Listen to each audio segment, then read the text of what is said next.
All right. Hey, welcome to another episode of Coach P's Perspective.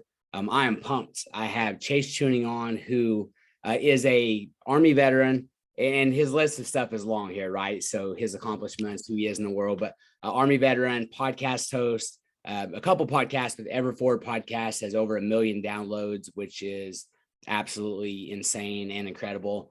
He is a strength conditioning specialist. We were kind of talking off camera.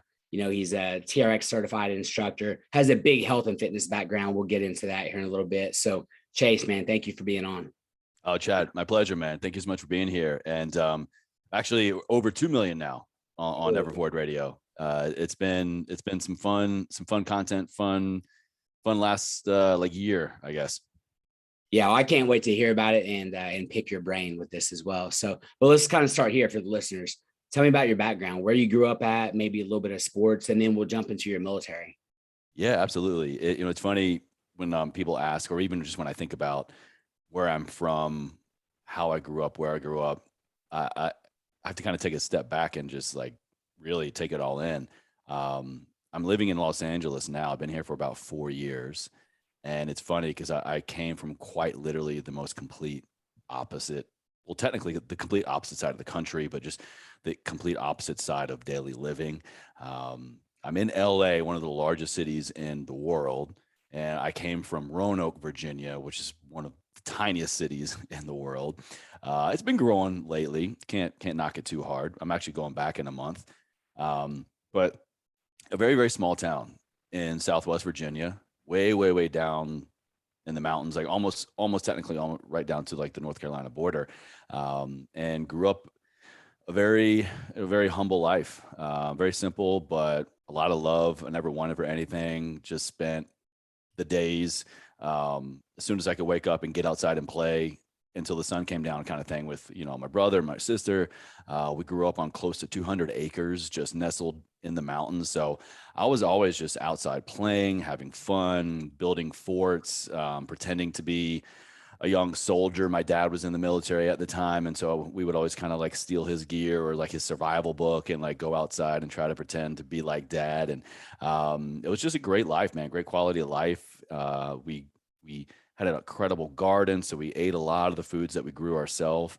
So I just grew up on quality. I grew up on quality, honestly, and love, and spent some time playing some sports. Played baseball, a couple years in lacrosse, and just on top of that, was just always active. We were right there on like the Appalachian Trail, so many other amazing mountains and hiking centers, and like I said, my dad for a while was actually our scout master while he was active duty.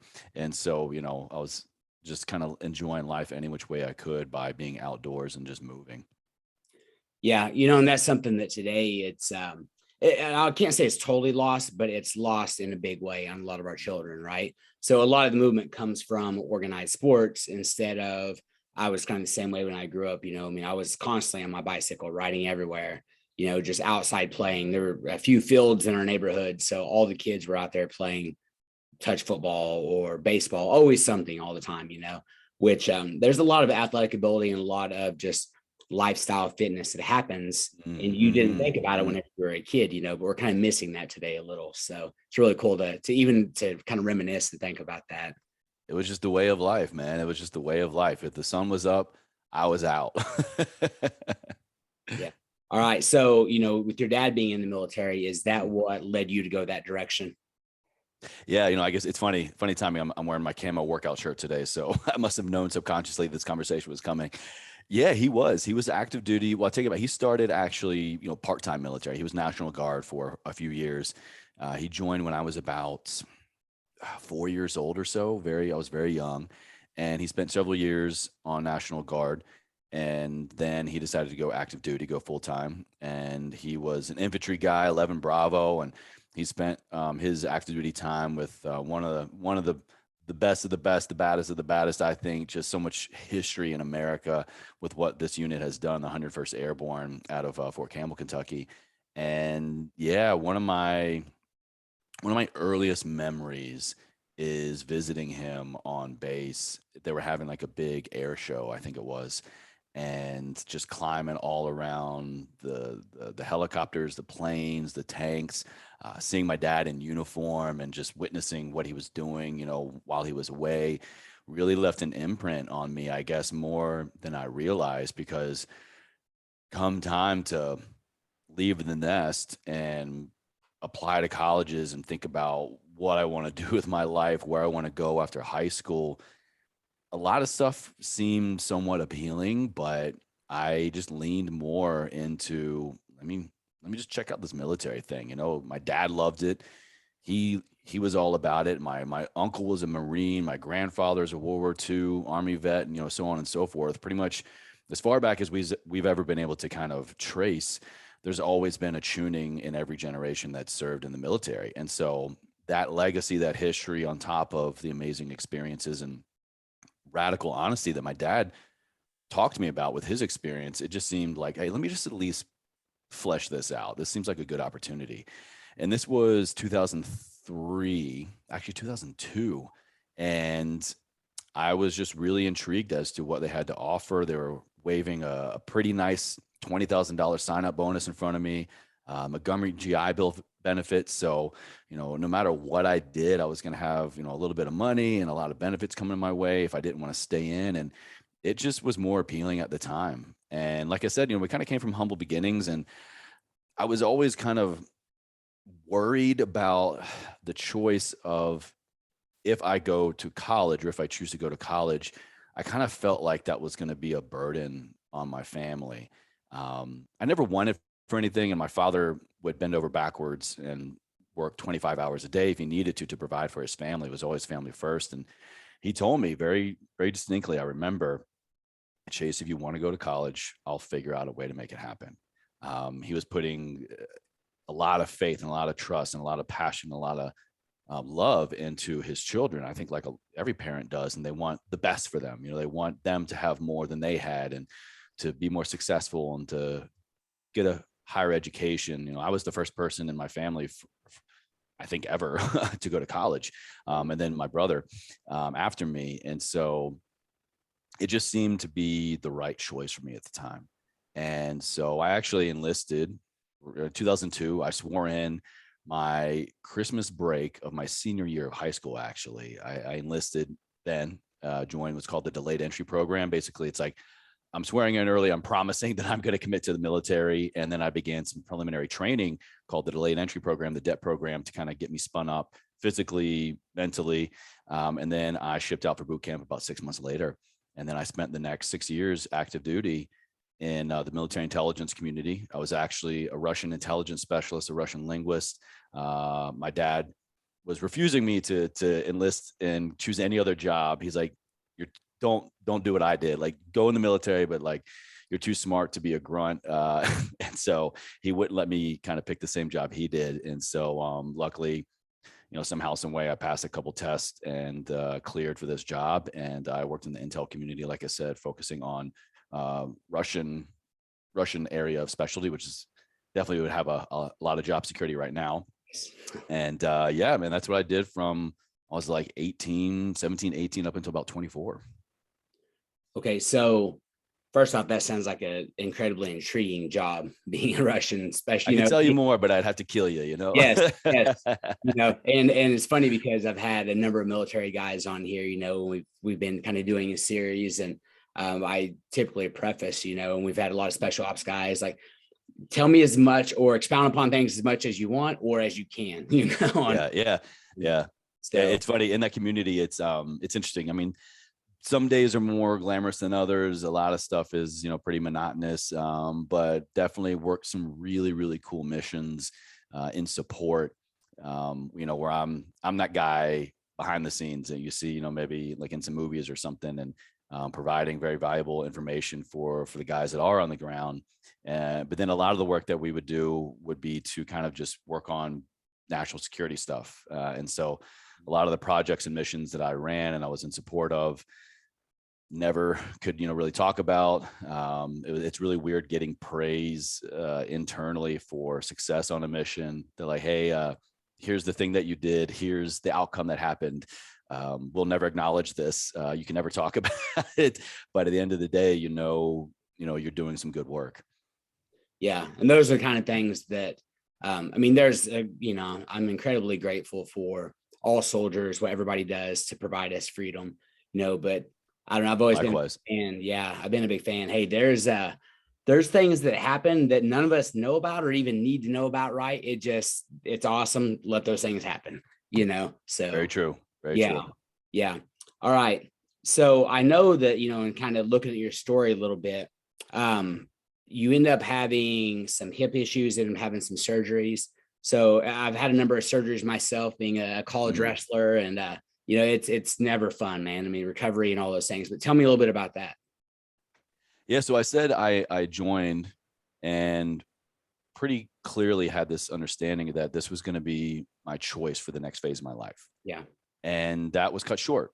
It was not my choice to get out of the military at 24. It's not my choice to only serve my initial contract of 6 years. I really had this vision of, damn, it's pretty cool for me to go in, make some money, get some experience, travel the world, do this soldier thing, build up a lot of life, professional and educational experience. And then, I can retire at 37 because, you serve 20 years, you can retire, you get all these benefits. And I was like, damn, 37 is so young, which it really is. It's so weird now. I'm turning 37 this year. I'll be 37 in just a matter of a few months. And it blows my mind to think about, like, right now, I would be basically out processing. I would be working on my retirement. Hell, I might have already retired early based on the needs of the military. And it's just so weird to be on this side of that plan. As young men, as people, we have such high hopes and plans for our life, but it's pretty weird when we get to when that finish line we thought was going to be, and the finish line is totally, totally different now. It looks and feels totally different. And so that was my plan. But about a year into my military service, my father actually passed away.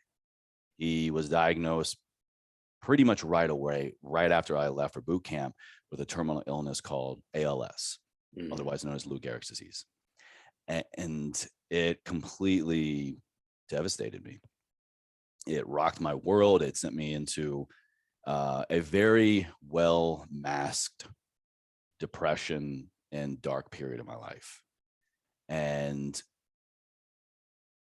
I thought to myself, like, why am I doing this? And, kind of like the main reason why I joined the military was for my dad. And so many reasons why I did a lot of things in my life was for my father, not because it was expected of me or demanded of me, but we just had that good of a relationship.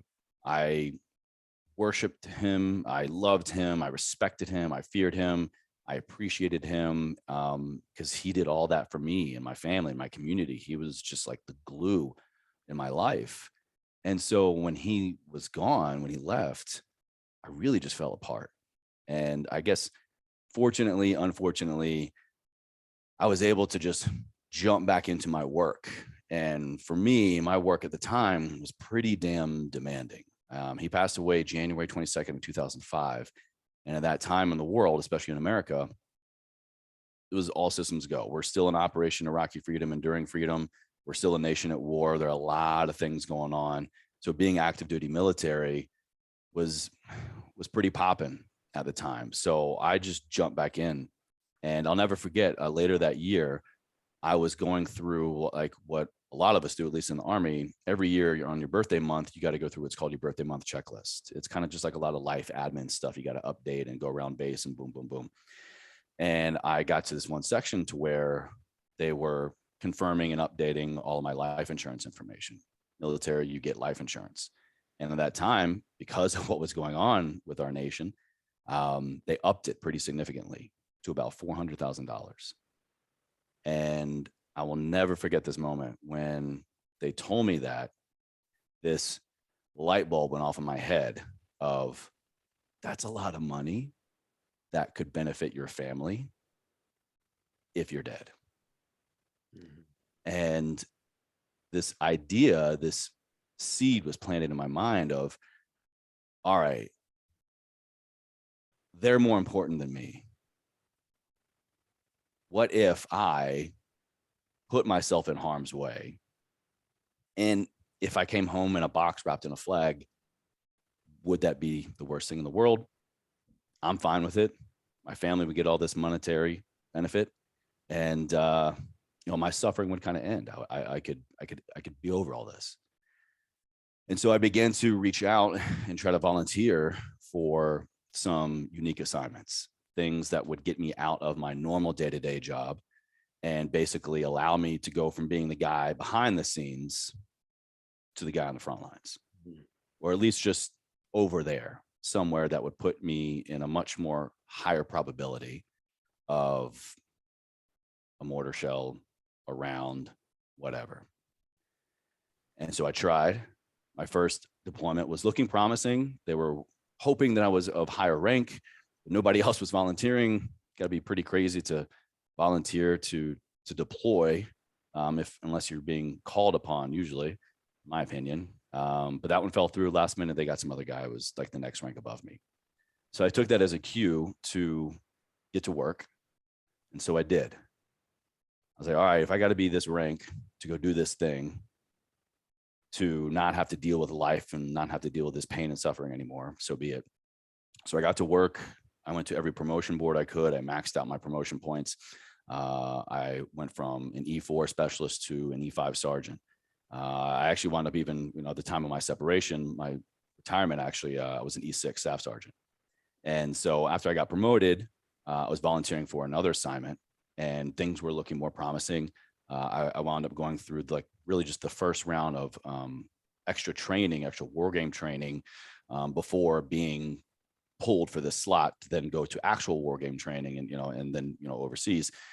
And man, it was the dumbest thing. It was about 3 days out in the field, and I was leading this ambush, this assault on the fake enemy, the OP4, as we call them, the opposing force. And I was leading this ambush with my squad.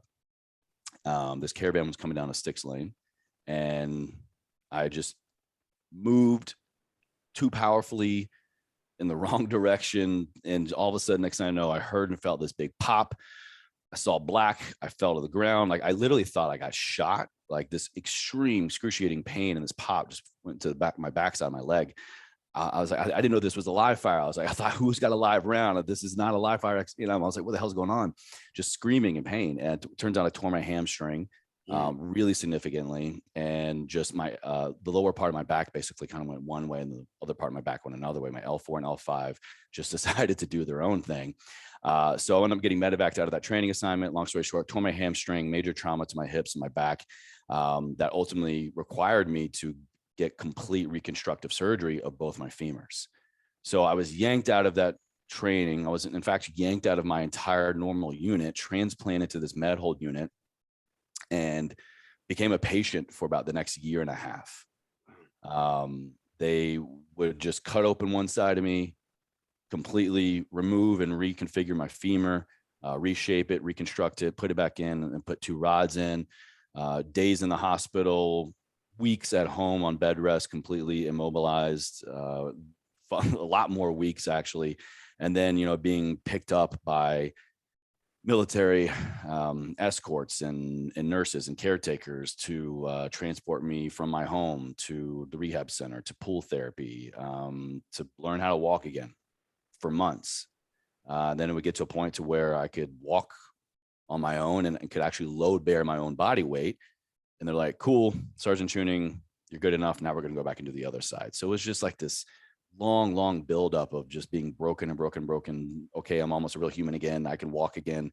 Nope, we're going back and doing it again. So that was my life for about a year and a half of just getting cut open, them doing their thing, me rehabilitating. And then ultimately, after the second surgery, they said, you know what, this is so severe. We do not see you not only being able to come back to be able to be in a deployable status, but completely unfit to carry out the duties of just normal soldiering.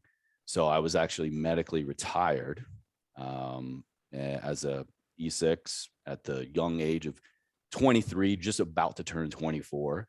And so I signed out for the last time of that base and threw my wheelchair up on the top of my SUV and left and drove home from this med hold unit in Texas back home to Virginia to kind of begin my life again. So that's a couple radical changes, right? So going from a healthy young man who is very active to being laid up for a year and a half.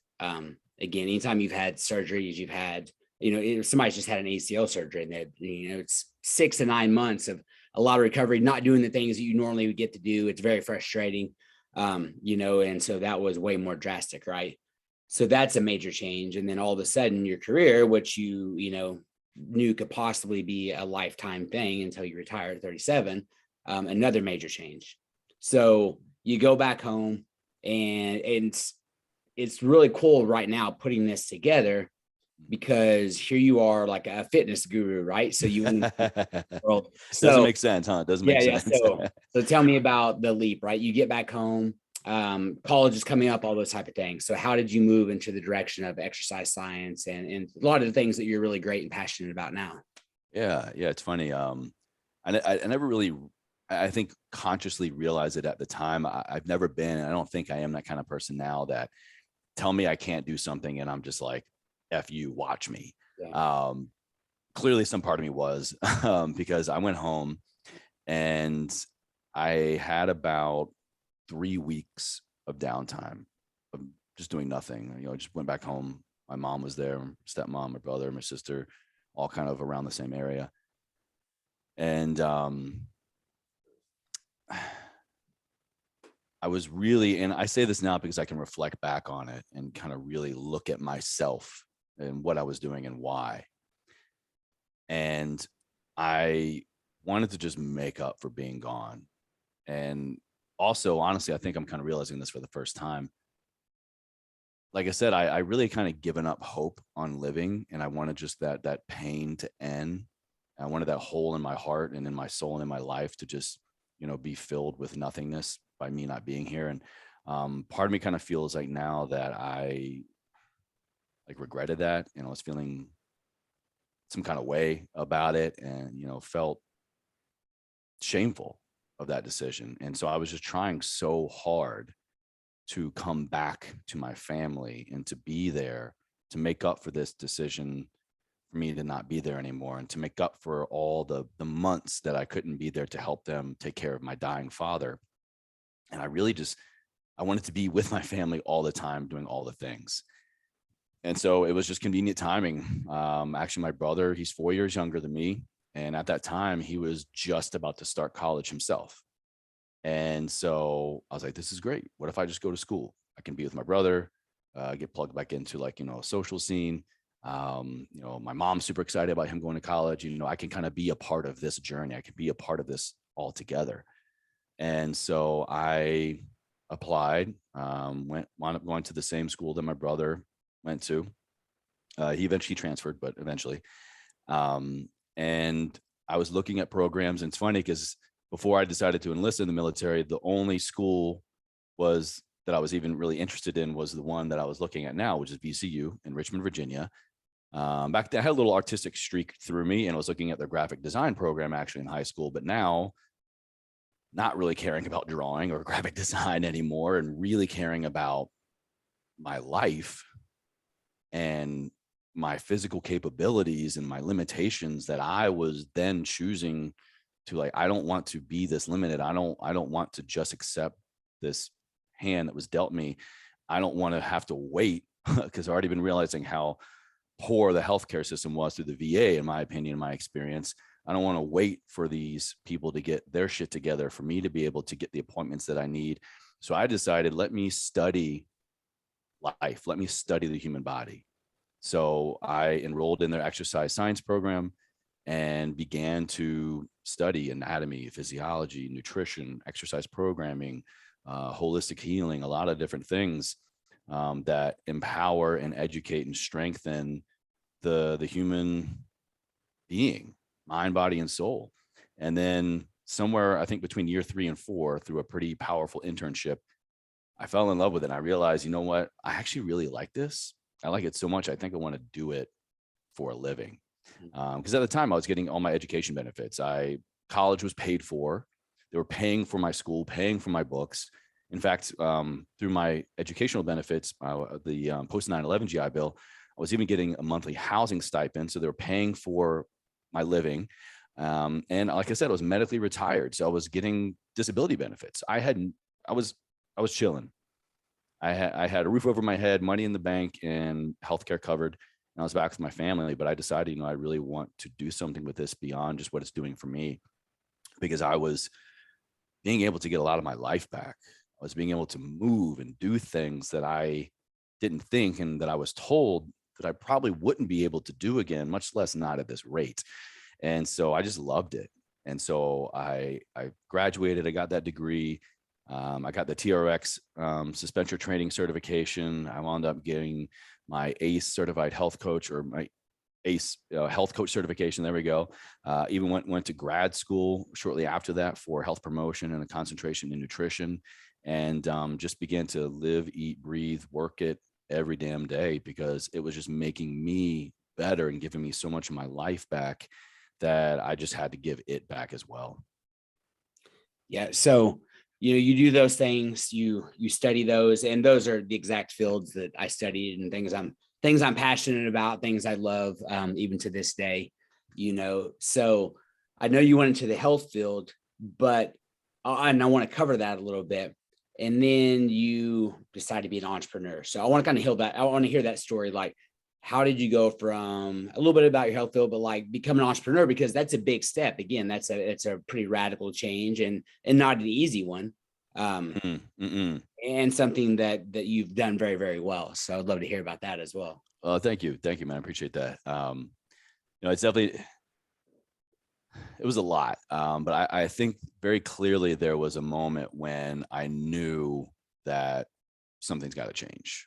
And before I get there, I'll say that what I did for those several years, I loved, loved the work that I did. I loved the team of other coaches that I managed and supported. I loved all of my patients. We call them patients. I was a clinical health coach for the most of my professional career, so we say patients instead of clients. But I love being able to work in a medical environment directly with these people, directly with their primary care providers, to get them well and keep them well. Because again, these were the things that I needed and I wanted, I was looking for most of my life, and that I found really helped my healing and my human experience overall. And I was like, this is great. This job is amazing. I just had a passion for it. I was like, this is it. Like, this job, this was made for me. Plus it was kind of funny. Every once in a while, I would pull the card. I'd be working with somebody and they would tell me, oh, this is why I didn't do the workout, or this is why I can't do this, insert excuse here. And it's because 6 years ago, I stubbed my left toe, and that's, blah, blah, blah. And so then I would kind of pull the, I've been there. Injuries suck. I remember learning how to walk again for the second time, and never thinking that I would ever be able to deadlift or take a walk or any of this stuff. But, the human body is pretty resilient. And that would usually change their tune a little bit. So I felt like I kind of had a unique experience that allowed me to share that experience, to help people move past short-sightedness and excuses, and to also humanize myself with them, which I think is very, very important in the client coach, trainer trainee relationship, because we need to come down from that pedestal that a lot of people think we're on. And we're just human beings that maybe just care, or maybe just care a little bit more, or have done one more thing than you have to get a certain type of result that you're after. I'm still human, man. I just crushed a pizza the other day, and sometimes I go a week without working out, but that's neither here nor there. So I just loved it. But then, like I said, this point, I realized where something's got to change. I was health coach Chase for a couple of years, and then I worked my up and I got promoted, and I was overseeing, we had 9 offices up and down the East Coast, and I was hiring and training. Thankfully not having to fire, 9 other coaches, and running the wellness department, this kind of other living, breathing thing that melded into the medical model, on top of seeing patients in 2 of my own clinics up in the Northern Virginia, DC area, literally doing the job of 4 people, just barely getting proper compensation for my area where I lived, for one. And I can say that confidently because, long story short, upon hiring, through some paperwork that shouldn't have been shown to me, I found out my salary was short by about $29,000 for what should have been, or that range that we're willing to get into. And I pulled into work one day, pulled into the parking lot, sat in my car, pulled out my phone, scrolled to my EMR, looked at my patient list, my clients for the day. And I was like, love this person, love this person, love this person, love this person. This person's probably going to be annoying, but we're going to get through it anyway. And I just didn't want to get out of my car. I looked up at the building and I was like, I know the moment I walk in that building and turn on my computer and open up Outlook or just open up my office door to everybody that's in the office, that drive, that passion is going to get sucked out of me because of all the other nonsense going on.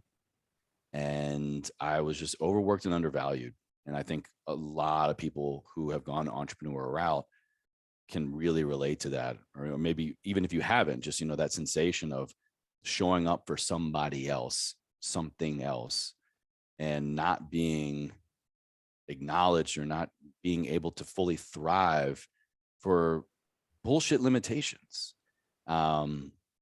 Just overworked and undervalued flat out. And so I kind of really decided right then and there that I know I can do more. I know I'm worth more. I know I can create more. I know I can be, do, think, act more, have more impact for other people outside of this construct here. So I began to kind of build my exit strategy.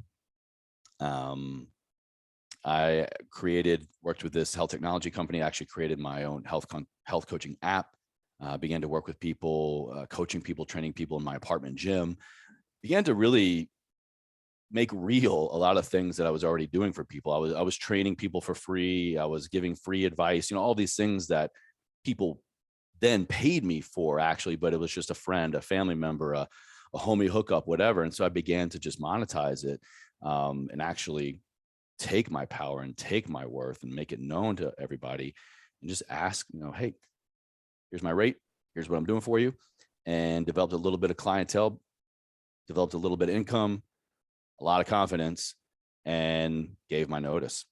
And so at that point, I had also already started my podcast, Everforward Radio, as another continuing education tool, as a way to just connect with authors and influencers and community leaders and experts in the health, fitness, wellness field that would then make me better at my job. I would show up to my job and just have this incredible new resource and information to share with my team, my clients, my patients. And I also began to monetize that. So kind of finally doing my own coaching service and monetizing my podcast platform and really beginning to pick up a little bit of steam in social media. I realized that I can do this. So I gave my notice in December of 2017, left, and I haven't looked back since, man. Yeah. And that's, like you said, you developed an exit strategy. So didn't just like walk in one day and be like, I'm done, and then not know what you were doing. But you also were able to take the things that you were already doing that you're already great at, and then figure out how to monetize those, utilize those things. I also want to make the connection. You said when you were a little bit younger, you were a good artist and considered graphic art. I'm a terrible artist. I can barely read my own, handwriting. My mom and dad can both draw really well. Yeah. My wife, my daughter, incredibly. But I do feel like I'm a very creative person. And some of that is, I've written a book, I've done so, and I'm coaching wise and very creative. So do you feel like, because there's different kinds of creativity, do you feel like some of that creativity has also allowed you to expand what you are doing and what you're good at and take it out into this podcast and coaching those other areas? Oh, 100%, man. 100%. Now, my canvas has just gone from being a literal canvas to my life. Mm-hmm. And I think that's where I never fully understood the term creativity, creator, and now, it's the term creative is used to describe a new type of working class, really. I didn't realize, really what that could look like, what it could feel like. I think I used to think that creativity only lives on a blank canvas. Creativity only lives for the artistic folk, for the artistic application. But creativity lives within all of us all the time. And it's just a matter of how much are we going to suppress it or allow that to thrive, or just even think through the lens of creativeness so that we can paint what we want our life to look like. And I honestly, I think I've been having this kind of realization lately. My business and what I do and how I do it has definitely evolved and grown over the years. But yeah, to your point, I'm definitely getting fully back into just that creative mindset and allowing curiosity to exist more often in my day, but then allowing me to act on that curiosity and have fun with it and test it out and create things, whether that's an Instagram post, a podcast, a video, whatever. I'm no longer stifling that curiosity, no longer stifling that blank canvas approach to life, because I've realized that I am the canvas. Yeah. And I live in a time now, and I've shown myself over the years that if I just choose to, I can create whatever I want, whenever I want. I mean, anybody can. You pick up your smartphone, you're a creative, and what are you curious about? What ignites your passion? What just makes you so enthusiastic you can't sleep? Do something with it. And that's what I've just been doing time and time again with every post, with every podcast, with every whatever. So yeah, I think so in a big way. I've just kind of come full circle. And I think that's an interesting point about life, is more often than not, when we really find ourselves in joy, in flow, in happiness, kind of just getting back to our roots. We're getting back to that inner child in a big way. What does she want? What did you love to used to do as a kid? I think people who live in happiness and are creatives now are really just finding a way to do that, and make their younger self, happy about it. Yeah. That's a great point, Beal. That full circle, going back and find that thing that just lit your fire. And it's amazing how it can still light your fire. Maybe it just looks different now than it did whenever you were younger. So, yeah. So you have had, of course, your podcast, like 2 million downloads, a lot of phenomenal guests on there. So this is a pretty broad or overarching question, but off the top of the dome, what are a few things that just stand out, man? Because I know one of the major blessings of doing this podcast, and I didn't realize it even ahead of time. And as I kind of started podcasting more and more, I'm like, this is incredible. I get an education every week, right? I get to get on and talk with incredible guests and learn so much. What are a few of the things that have just jumped off the page that you've learned? Just, I don't know, 2 or 3 of those things. Oh man, I mean, not to kind of sound cliche, but absolutely, the more I know I don't know. The better I get at a thing makes me realize how much further I have to go with that thing. Every walk of life is beautiful. There hasn't been a guest, there hasn't been anyone that has come on the show that, even if they have had the most similar life experiences and credentials as me, that I can't find something new, or learn something new, or be reminded of something that is truly so fundamental that I've forgotten about it, and it's just incredible. It blows my mind now that this is a job, like that I can make a living out of podcasting. What you and I are doing is what I do full time. Yeah. And it's what so many other people can do part-time and, be fulfilled or even monetize. And it's just wild that we live in a time and era where what makes us the most happy can also be our living. And so, I mean, I think that's just a constant reminder, and being shown just the beauty and the wonder and the curiosity of so many other people through the lens of, my show is kind of really all centered around wellness. It's just fantastic. It's just a great reminder of the human potential. It's a great reminder of what other people have overcome. And it just always makes me think. And I think it's really what I'm most grateful about for this platform, is that I'm doing something with my life that every time I walk away from it, from the work, I'm curious again. I'm thinking about something. I'm questioning something. And it really kind of brings home the concept for me of, ever forward radio, of living a life ever forward. What can I do today to instill a sense of awareness or curiosity that is going to help me move the needle just one little bit? I never want to get stagnant. And that was a big thing I was feeling with, my past life and my past job and all these things. It was just complacency. You can be good here and you can just stay here for a while and you can be really, really good at it. But are you advancing? Are you helping other people? Are you maximizing their potential, maximizing your potential? And maximizing potential, in my opinion, is a compound thing. It happens over a long period of time. And so what I love about this is just that I get to walk away from every project, every guest, every interview with just something new to think about and to be in wonder about and to be in awe of.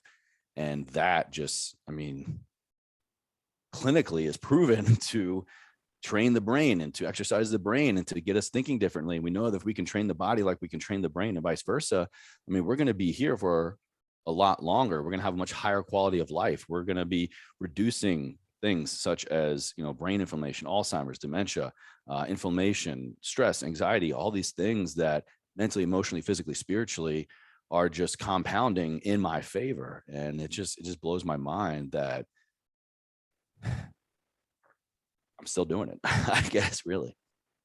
Yeah. I mean, I can say that after every single interview, like I walk away energized, right? So there are times that maybe people walk into their job and like you said earlier, it sucks the life out of you or drains you, whatever.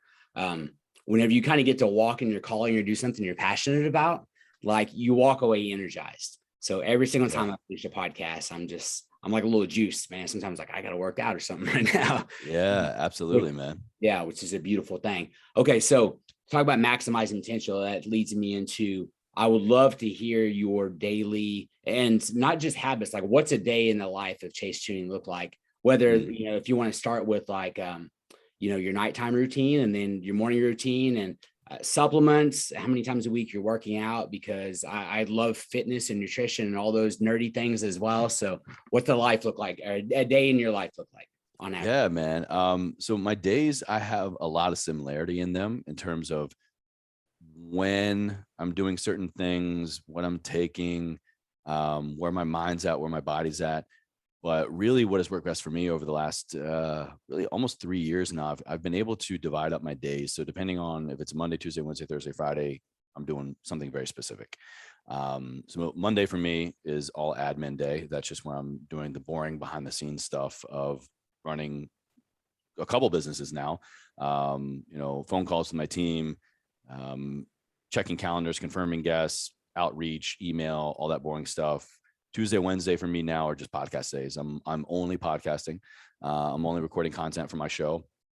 I have a studio here in California, in Los Angeles that I go to. So I have blocks of time where I'm just in the studio. And then Thursday is phone call time. That's when I, you know, have a couple clients that I work with, a couple consulting, couple coaching, any other kind of phone call, you know, consult, whatever I'm taking on Thursdays. And the Fridays are just in real life for me. It's an IRL day. I'm trying to get coffee, get lunch, go to a workout, do something with somebody that is a friend, is a family member, was a guest on the show, or I want to be a guest on the show. It's always just around establishing and nurturing relationships for me. And I'm always trying to do that in person. But then within each of those days, I've got pretty stable bookends to where I haven't set an alarm in probably 3 years, unless I have to get up super early or something for a flight or whatever. I'm a natural riser. So I tried that whole grind, be up before everybody else, you know, and accomplish more by 8 a.m. than most other people do by, you know, noon. And I was just getting burnt out and it wasn't working for me. So the more I kind of leaned into what my body needed and wanted, I just found that it's good on getting up on its own. So by kind of maintaining the circadian rhythm and building that circadian rhythm, I'm waking up naturally, usually between like 6:45 and 7:30. Sometimes I'm good with a little bit of lighter sleep. Sometimes I need more. After that, chugging water. First thing I'm doing is downing, you know, probably anywhere, you know, 16 to probably 24 ounces of water. Getting out, getting some sunshine is, you know, ideally in the first 15, 20 minutes of being awake. I take my dog for a walk. I'm coming back. I'm having another glass of water with my little morning health cocktail. And that's, you know, a super greens supplement, a lot of functional mushrooms in there, adaptogens, vitamins, minerals. I'll add in some electrolytes. I will add in some other functional mushrooms as well that are outside of that greens product. Depending on maybe if I've been indoors a lot or if it's a cold season, I'll add in some vitamin D. If I'm feeling pretty stressed out, if I look at my Whoop device from, you know, my recovery rate, if my stress is really high, my recovery is low, I might add in some ashwagandha. Kind of just I have some staples, but then I'll also kind of just take inventory and awareness, do a quick body scan of what do I think that I need? What is my body telling me it needs or wants? And then I will usually dive into a little bit of work, just kind of scanning, checking, are there any big fires that need my attention right away with my production team at my production company, or a quick scan on emails, did a guest or somebody, client cancel for the day. And then I'm usually in the gym training by about 9:30. Training for about an hour, 10 minutes or so. And then I'm kind of coming back and getting my day started again, depending on what the day is. I don't really take any phone calls or anything major before 11:30 a.m. so that I can really take care of me first. Waking up, morning routine, having a little bit of time with my wife, getting to the gym, shower, change, all that, and getting ready for the day. And then go through my day. And the nighttime routine is about an hour and a half before I want to go to or be asleep, which is for me between about 10:30 and 11. Dimming lights, blue light blockers. I'm depending on how I'm feeling or what I want, I'll have either a nighttime calming aid supplement or make a cacao reishi hot cocoa tea mix kind of thing. Maybe drop some CBN, kind of wash my face, brush my teeth, dive into a book. I'm trying in that hour and a half, basically, to separate from the day.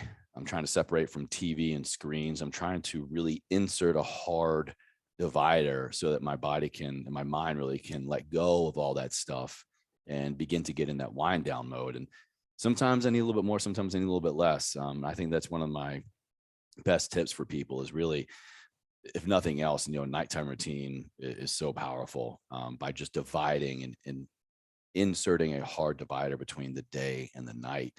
Because our lives are so much more busy now. Our minds are all over the place. Our stress has never been higher.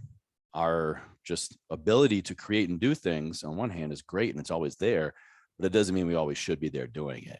And so inserting that time to really separate and divide and allow your body to take a deep breath and to lower your cortisol, to lower that stress, ideally, to get your mind and your body right to slip into sleep. That's what I'm all about. Sleep for me is my number one priority. I prioritize that as kind of like the pinnacle for my wellness hierarchy several years ago. And it's the most important thing to me in terms of, everything. Then, I'm to bed at the same time. I'm waking up at the same time. And that's just my kind of wellness true north. Yeah, it sounds like a phenomenal plan. Our circadian rhythm sounds like it's very similar. I have to set an alarm, get up a little earlier than I would like for my work. But naturally 6:45, 7:30, about around the same sleep time. But I love that you said putting in that hard divider, and it made me think, so because of technology, our lives are easier in a way, but also more difficult in a way.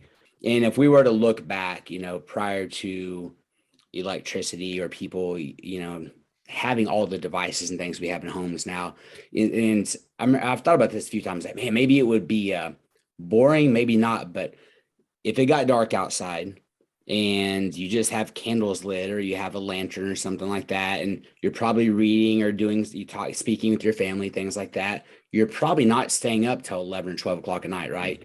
You're going to bed at an earlier time. So you're actually getting the amount of sleep that your body would need. Then they're able to wake up a little earlier to go to work and those type of things. So the human body probably is a little more naturally inclined that direction.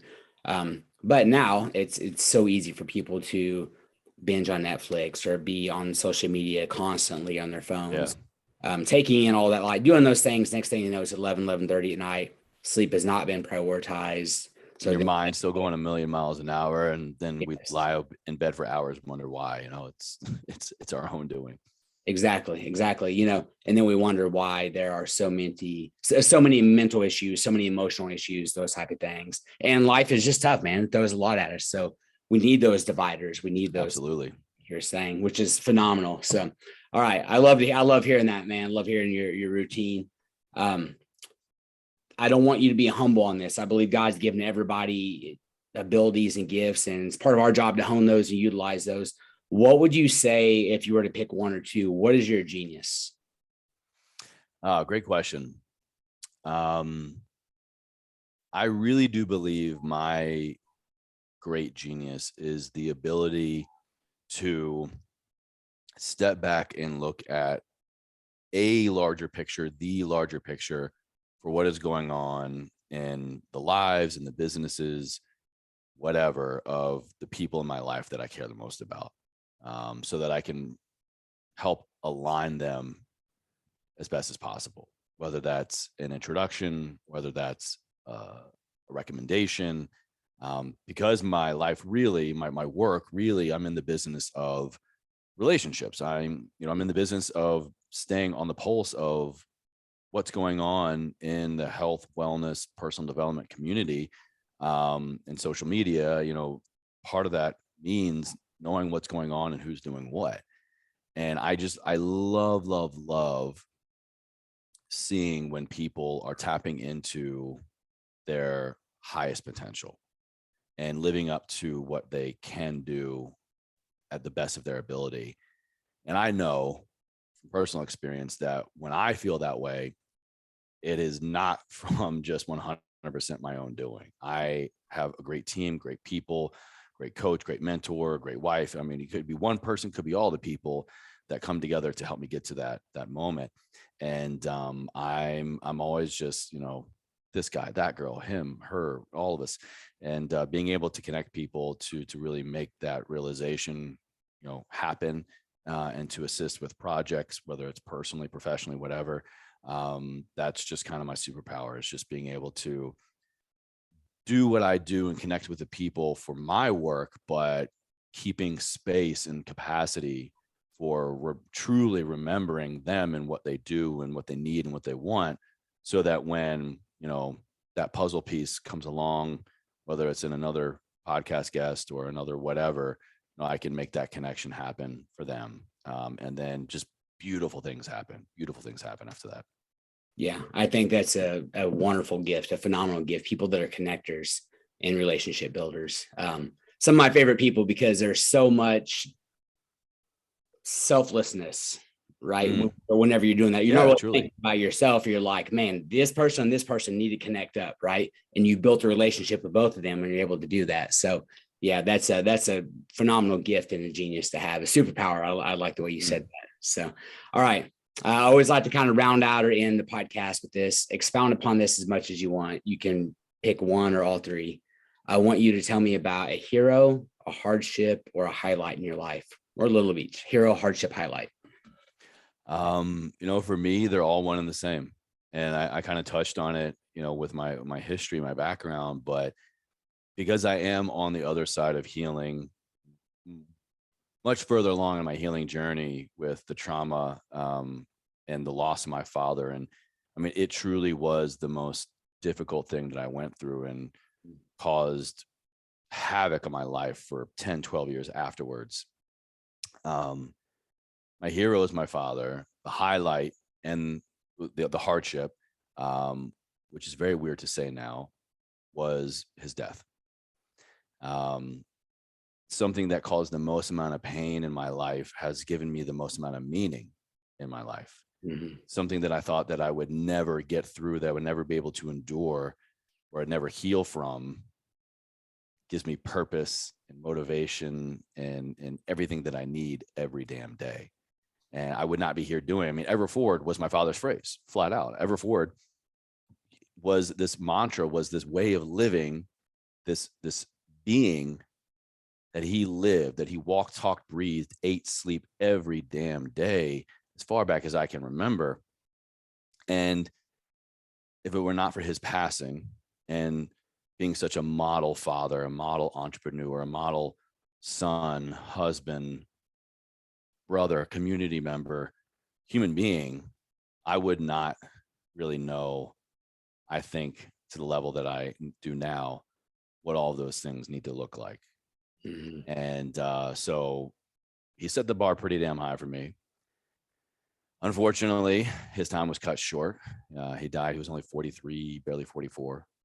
But in doing so, he has given my life such immense purpose and meaning that has now rippled out to, through what I do. And, my brother as well, Everforward is a big part of his life and his brand as well. My brother, Max, we have now been able to literally impact the lives of millions of people. And it's wild to think that all of that positive change could only have happened for us to lose our hero, for us to lose our father, for our family to lose this man, our community to lose this man. But it's been a pretty wild ride. And I'm so grateful now. I'm just in a place of gratitude and immense healing and acceptance of his death, that I can truly look at it and smile and be grateful. And, if you remember part of my story, this was what made me want to end my life. And so it's come a long way, and I'm very grateful for it now. Yeah, your dad's legacy now lives through you and your brother, and those lessons he taught you guys are now going out, like you said, and positively impacting millions of people. So, which is incredible. What a great legacy any of us could have, whenever we move to the other side one day. So that's awesome. Well, Chase, man, thank you so much for being on the show. I appreciate it. I'm grateful. You took your time to jump on here. I will post in the show notes your website. Where can we connect with you on social media? What's the best place? Thank you. Yeah, I'm at Chase_Chewning. I'm hanging out the most on Instagram. And you can find me, anywhere and everywhere you listen or watch podcasts at Everford Radio. All right, excellent. Which is a phenomenal show, and I don't have to say it because 2 million downloads say it. Thank you. Yeah. Again, all right. So appreciate you, brother, and I can't wait to get this out so people can hear it and be positively impacted. My pleasure. Thank you, Chad. Appreciate it. You bet. All right, everybody. This has been another episode of Coach B's Perspective. May God bless you, smile upon you, give you peace. Till next time, we're out.